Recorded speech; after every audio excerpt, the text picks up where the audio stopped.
大家好，欢迎来到丽丽厨房，我是丽丽。入秋后要多吃白菜，今天分享个白菜的神仙吃法。把白菜切成小碎丁，加入4个鸡蛋，不用炒，不用炖。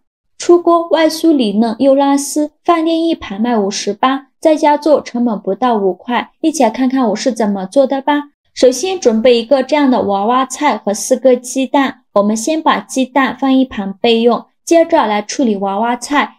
用刀把白菜的根部切下来，不要了，再把白菜叶子一片一片的掰下来。全部掰好后，放清水中，给它好好的清洗一下，特别是白菜根部这里有一层又滑又黏的膜，有人说这个是白菜在生长的过程中长出来的脏东西，一定要给它清洗掉。白菜叶子上还有一些虫卵，清洗的时候一定要仔细一些，把这些虫卵一并清洗干净。洗净后控水捞出，给它放到菜篮子里边控干水分。控干水分后，取出白菜放在案板上，4到5张给它堆叠在一起，再像我这样给它切成细丝，也不用切得太细，像视频中这样粗细就可以。全部切好之后，把它放大盆中，往里边加勺食盐，用手抓拌均匀，让每一个白菜都能裹上一层食盐。抓匀后放一旁腌制10分钟，把白菜多余的水分腌出来，把白菜腌软。接着再准备半根去皮的胡萝卜，先给它切成薄片，再切成细丝，最后再切成胡萝卜丁。切好后用刀剁一剁，给它剁得碎一些。剁好后放入盘中。再准备一个红椒，把红椒蒂切下来不要了，再把红椒对半切开，把红椒籽去掉。先把红椒切成细丝，再切成红椒丁。切好后放入盘中。再准备一个青椒，把青椒蒂切下来不要了，再把青椒对半切开，把青椒籽去掉，然后把青椒切成细丝，最后再切成青椒丁。切好后放入盘中。再准备几根小葱，先给它对半切开，再给它切成葱花。切好后放入盘中。现在我们的白菜腌得差不多了，看一下已经腌出了这么多的水分，白菜也变软了许多。接着准备一块干净的纱布，把白菜放进纱布里，用纱布把白菜包起来，用力挤干白菜的水分，尽量多挤一会儿，挤得越干越好。挤干水分后放在案板上，再像视频中这样把白菜切碎，尽量切得碎一些。再给它剁一剁，给它剁得碎一些，最后剁成这样的颗粒感就可以。再把它放大碗中。接着准备4个鸡蛋，把它倒白菜的碗中。鸡蛋的量呢，可以根据白菜的量来定，白菜多的话就多打几个。我这里1颗白菜加4个鸡蛋刚刚好。鸡蛋打好后，用筷子搅拌均匀，让每一粒白菜都能裹上一层鸡蛋液。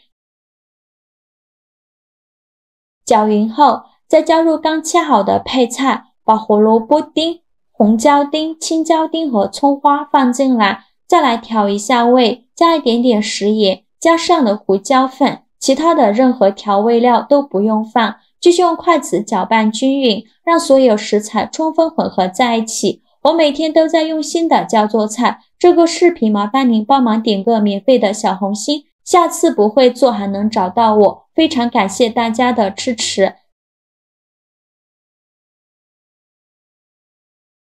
搅匀后再加2勺面粉，加面粉呢主要起到粘合的作用，继续用筷子搅拌均匀，尽量多搅拌一会儿，最后搅拌成这样粘稠无颗粒状的菜糊，给它放一旁备用。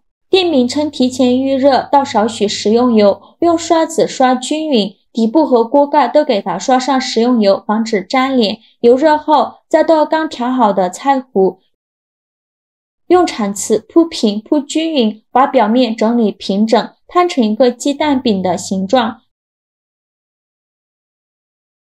整理好以后，盖上盖子，开上下火焖2分钟，把饼焖至定型。2分钟后，我们打开盖子看看，现在的饼已经定型了，看一下表面微微发黄。这会儿呢，先关一下火，在表面淋一勺番茄酱，这样吃着酸酸甜甜的，会更加好吃。用刷子刷均匀，整个表面呢都给它刷上一层番茄酱，薄薄的刷上一层就可以。番茄酱刷好后，再打入一个鸡蛋，继续用刷子刷均匀，整个表面都给它刷上一层鸡蛋液。全部刷好后，盖上盖子，开上下火，再焖2分钟，把鸡蛋液焖至定型。如果喜欢吃火腿肠的，可以再放上一些火腿肠片，这样吃着会更香。2分钟后，我们打开盖子，看一下鸡蛋已经定型了。接着在表面再撒上一些芝士碎，加入芝士碎呢，芝士奶香味浓郁，这样孩子更爱吃。芝士碎我们可以多放一些，这样做出来的成品会更好看，而且拉丝效果也会更好，吃着会更香。芝士碎撒好后，再撒一些黑芝麻点缀一下，然后沿着锅边淋少许清水，防止等一下烙的时候把底部烙糊了。再盖上盖子，再焖5分钟，把芝士碎焖至融化。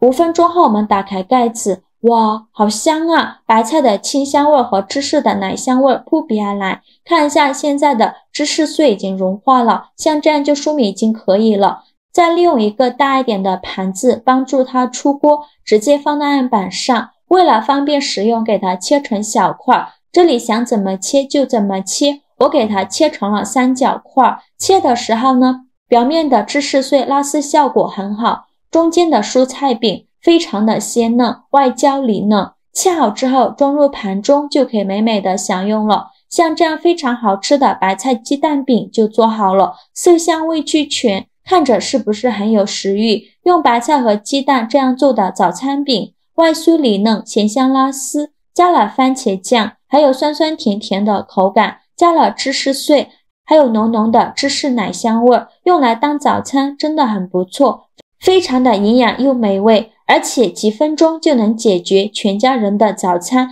连从不吃蔬菜的孩子也抢着吃。喜欢的朋友就赶快收藏起来试试吧。好啦，今天视频就分享到这里了。